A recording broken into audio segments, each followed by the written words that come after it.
O seu time tem algum desfalque para o jogo de domingo? A princípio nós temos o Daniel suspenso, né? Com o terceiro cartão amarelo. Temos ainda o Luiz Gustavo fora de combate devido à cirurgia no joelho, né? O restante, acredito que a gente possa estar com o nosso máximo para o jogo de domingo em Campinas.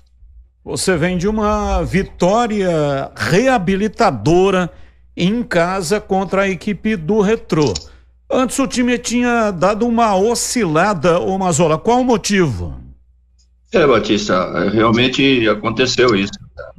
Nós ficamos 6 jogos sem vencer e nós tivemos aí, após o jogo da Ponte Preta, várias baixas por lesão, né, no nosso time. Após o jogo da Ponte Preta, a gente foi jogar em Florianópolis contra o Figueirense, a gente teve 5 jogadores titulares fora daquele jogo. E uma coisa, independente da lesão ter sido grave ou não, que no caso, vamos dizer assim, a lesão mais grave que aconteceu com a gente foi o Luiz Gustavo, né, nosso zagueiro, que teve que passar por cirurgia, mas por mais leve ou menos grave que a lesão tenha sido, o atleta ficando 15, 20 dias sem treinar, demanda um tempo tão igual para que ele retorne o seu ritmo de jogo, né? De treinamento, enfim. E a gente acabou pagando por isso. O nosso grupo é um grupo muito enxuto. Nós temos 20 jogadores de linha praticamente. Nós temos alguns problemas de lesões que perduram no nosso grupo, no nosso clube, desde o ano passado. E isso fez com que a gente tivesse um plantel curto para a Série C. E quando você tem uma perda tão acentuada assim de jogadores importantes, é natural que haja um declínio na sua produtividade. Mesmo assim, a gente conseguiu fazer bons jogos, principalmente fora de casa, e o resultado nos escapou por pouco, até talvez por uma falta de uma maturidade maior dos meninos que entraram para suprir esses titulares e não tem tanta experiência assim como a nossa equipe principal tem. Mas Moreno acredito Beretta, que opa, o mal maior passou e que a gente já, para o jogo do Retrô, pôde contar com a maioria dos nossos principais jogadores e no domingo também esperamos dar sequência nessa situação. Moreno Beretta, a sua pergunta, estamos entrevistando o Mazzola Júnior, técnico do Ituano. Ô Mazzola, que prazer falar com você mais uma vez, fazia tempo que a gente não conversava, né? Obrigado por atender a Rádio Bandeirantes. Eu queria que você falasse, porque a gente fica muito aqui nos times de Campinas, a gente fala do Ituano bastante também, principalmente nos donos da bola, mas de desempenho, porque não tem nenhum time, como disse o CH agora há pouco, não tem nenhum time dando show. A Série C a gente sabe que é isso, é difícil, joga por uma bola, e se a gente for comparar o ano passado, por exemplo, os 8 primeiros colocados, por exemplo, Botafogo ficou em primeiro, não subiu. Atlético ficou em segundo, subiu. Ferroviária ficou em terceira, subiu. São Bernardo ficou em quarto, não subiu. Volta Redonda e Ipiranga, quinto e sexto, subiram. Londrina não subiu e o Remo, que foi o 8º, subiu. Ou seja, como que você vê essa situação de primeira fase dos times não estarem dando show, não estarem jogando tão bem assim, oscilando, e depois como que você vê essa segunda fase? Um abraço para você, Mazzola. Um abraço, Beretta, prazer enorme falar com você novamente. Rapaz, eu tenho uma teoria muito interessante em relação a essa Série C, com esse novo formato e com a situação que aconteceu, principalmente na Série A e na Série B, com a entrada das ligas e com principalmente as entradas das SAFs, né? A última Série C que eu tinha disputado, em 21, com o Ituano, além do modelo, do formato da competição ser diferente, as equipes da Série C, daquele campeonato, não tinham tantos jogadores de Série B como esse ano tem, e não tinham tantos investimentos fortes como tem esse ano. O que acontece, na minha opinião? O ano passado, eu tive a oportunidade de disputar a Série C. Eu fiz 17 jogos pela Série C o ano passado. Foram 7 pelo Náutico e 10 pelo Confiança. Na primeira parte, pelo Náutico, que era um clube que apostava para subir, como a coisa não começou bem, o Náutico trocou 14 jogadores durante a competição e 4 treinadores. Quando eu vou para o Confiança, 10 dias após sair do Náutico, onde eu vou fazer a reta final da primeira fase, eu fui para um time que lutava para não cair divisão, né? E deu para perceber bem o ano passado essas situações que eu estou colocando para vocês aí. O Remo, que você bem mesmo falou, que classificou na Bacia das Almas e depois subiu, o Remo trocou 15 jogadores no meio da competição. E tanto o Náutico como o Remo, o Náutico não classificou por 1 ponto. Tanto o Náutico como o Remo transformaram a equipe na competição. O que eu quero dizer com isso?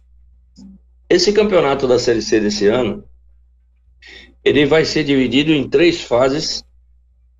A primeira fase. Por quê? A primeira fase teve 2 janelas de transferência. Então você não tem muito como fazer qualquer tipo de previsão. Nós não tínhamos como fazer qualquer tipo de previsão no começo da competição. Haja visto o que aconteceu com o Guarani. O Guarani começa a competição muito mal, com o time praticamente do Campeonato Paulista, fez um Paulista até que razoável. E aí o Guarani contrata 9 jogadores, além de trazer uma comissão técnica de Série A de brasileiro. Então o campeonato da Série C mudou demais esse ano, por esses fatores que eu estou falando. E haja visto o equilíbrio da competição. E o jogo da Série B hoje, o jogo da Série C hoje, se vocês forem puxar um pouco para a memória, um pouco atrás, é uma Série B de antigamente com um turno só. Tamanho é o nível do equilíbrio, da competitividade e da rotatividade dos plantéis e da comissão técnica. Então eu acho que tudo isso somado, venho a comentar um pouco da complexidade dessa competição esse ano. E muita coisa vai mudar agora, com a abertura da janela agora, hoje, né? Você vai ver que nessas últimas rodadas muitas coisas diferentes vão acontecer. Muitos resultados surpreendentes vão acontecer. Mazola, eu acho que essa situação é o diferencial desse campeonato da Série C. Vamos à pergunta do CH. Diz aí, CH, estamos entrevistando o Mazola Júnior. Parabéns aí pelo trabalho à frente do Ituano. Ô Mazola, pelo que você falou, eu concordo com muita coisa da tua teoria aí, eu realmente acredito nisso. Primeira fase aí, uma janela de exceção, agora mais uma janela para contratação, e quem está tendo mais dinheiro está indo às compras e teoricamente melhorando o seu time. Isso com certeza daqui para frente vai nortear o campeonato. Mas eu quero voltar na qualidade técnica do campeonato e principalmente você que tem uma larga experiência nessa divisão. Você acha que realmente está acima do esperado? É isso mesmo? Ou tecnicamente você tem visto algum time que tem te agradado, Mazola? Você está coberto de razão, CH. Inclusive eu estava à escuta quando você foi questionado em relação à Ponte Preta, né? A apresentação da Ponte Preta, que é vice-líder, né, do campeonato da Série C por enquanto, eu concordo plenamente com você. O nível técnico está muito baixo. Está muito baixo. As equipes estão muito iguais e os níveis de futebol apresentado está tudo muito igual. Na minha opinião, eu concordo plenamente com você. Não se tem um futebol bonito, se tem um futebol por resultados. E isso, muitas vezes, faz com que o jogo deixe de ser bonito, né? Deixe de ser um jogo plástico, artístico, né? E eu acredito que você está coberto de razão na sua análise.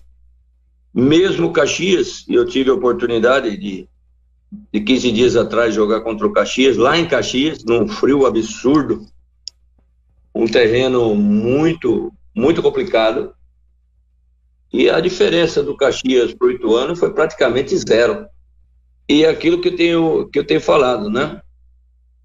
As equipes com maior poder financeiro normalmente estão se destacando na Série C, os goleiros e os caras que põem a bola para dentro.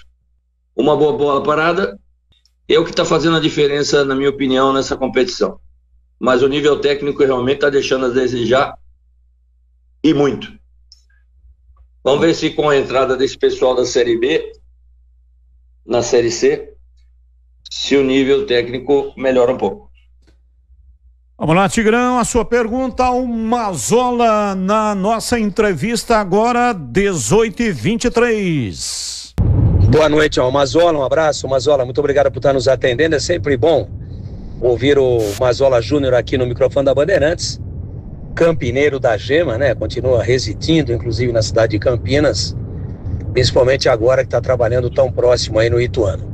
Ô Mazzola, é uma coincidência ou é uma constatação?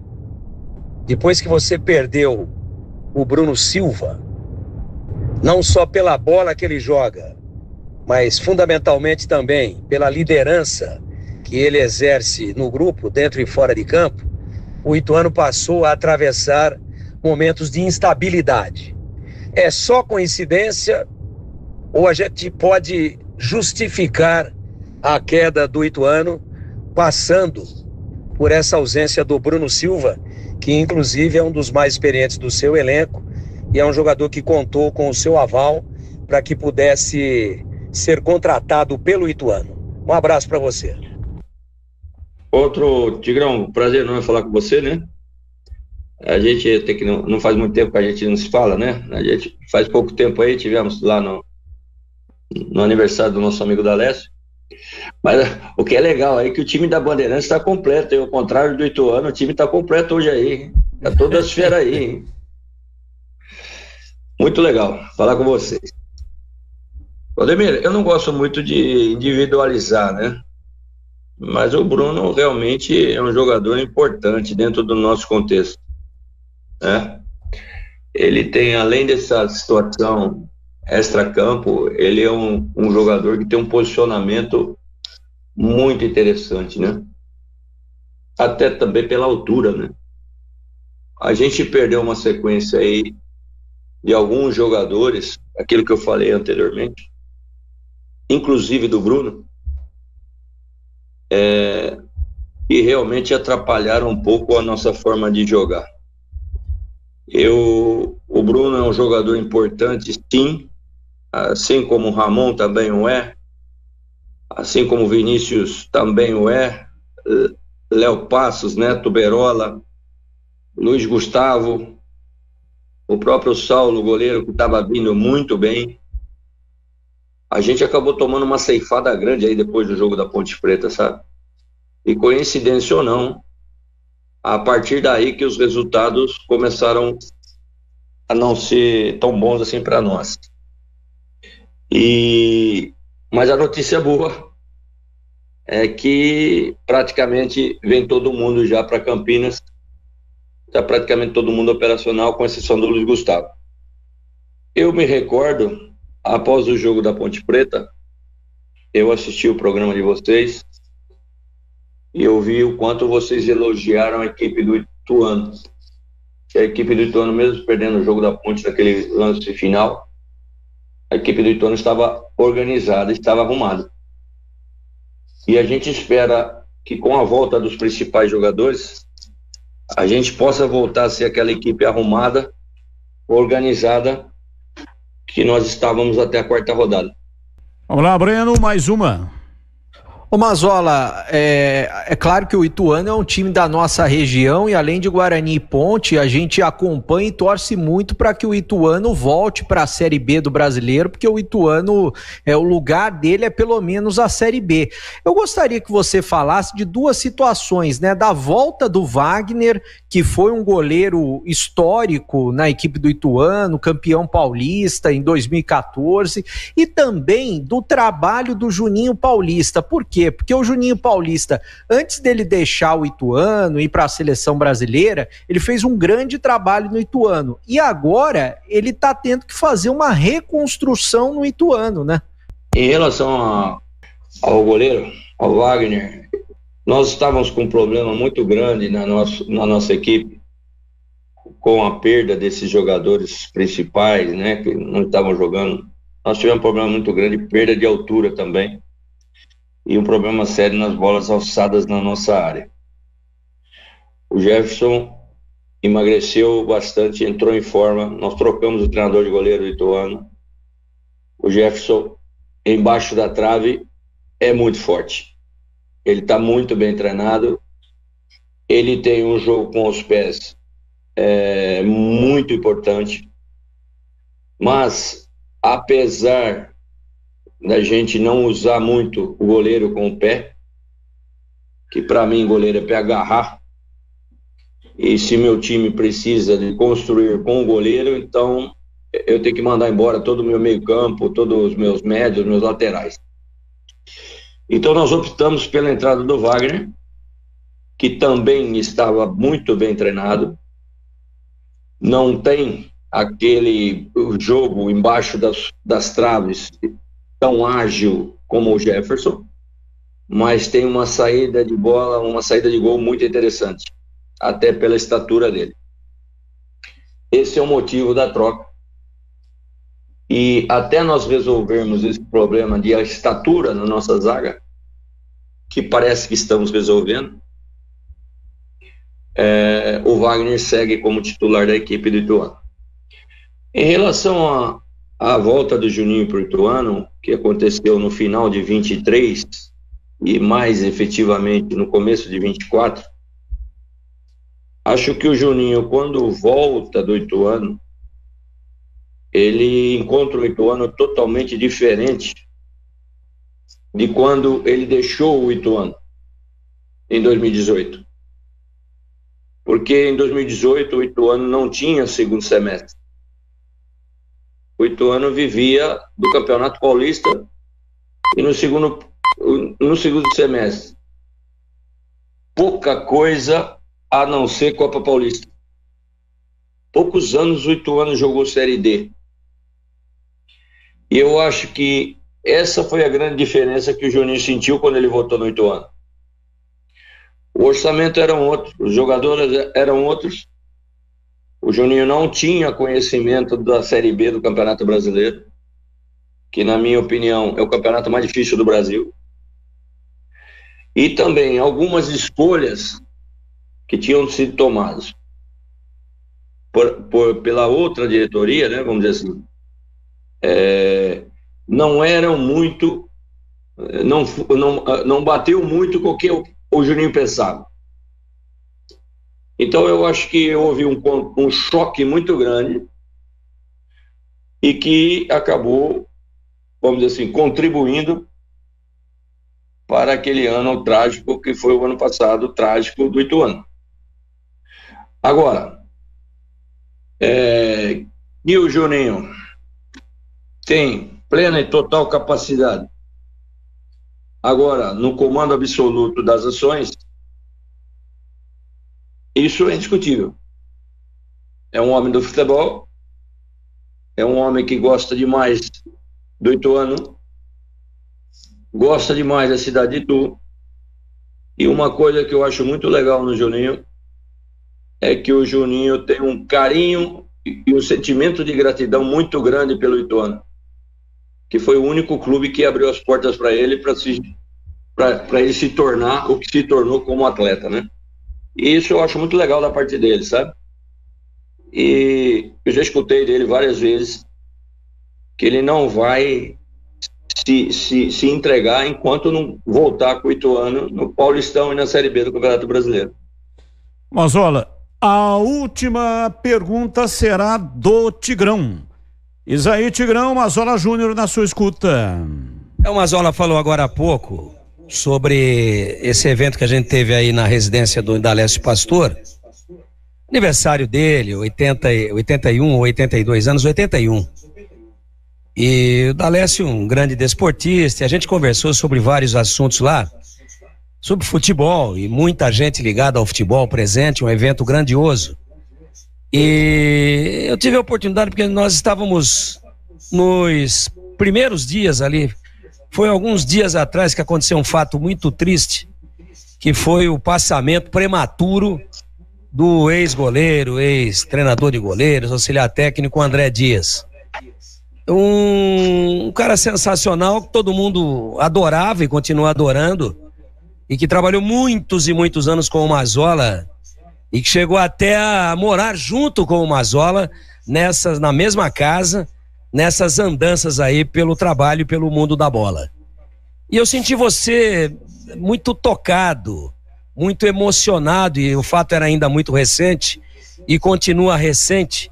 Eu queria que você fizesse rapidamente, Mazola, o tempo aqui, infelizmente, a gente gostaria de ficar muito mais tempo, mas um relato do seu relacionamento, de como você avalia dentro do mundo do futebol André Dias, e até do seu relacionamento de amigo com muita profundidade, de amigo muito próximo do André, que nos deixou aí lamentavelmente, repentinamente e muito cedo. Mazola. Tigrão, realmente é bem pesado para mim, né, cara?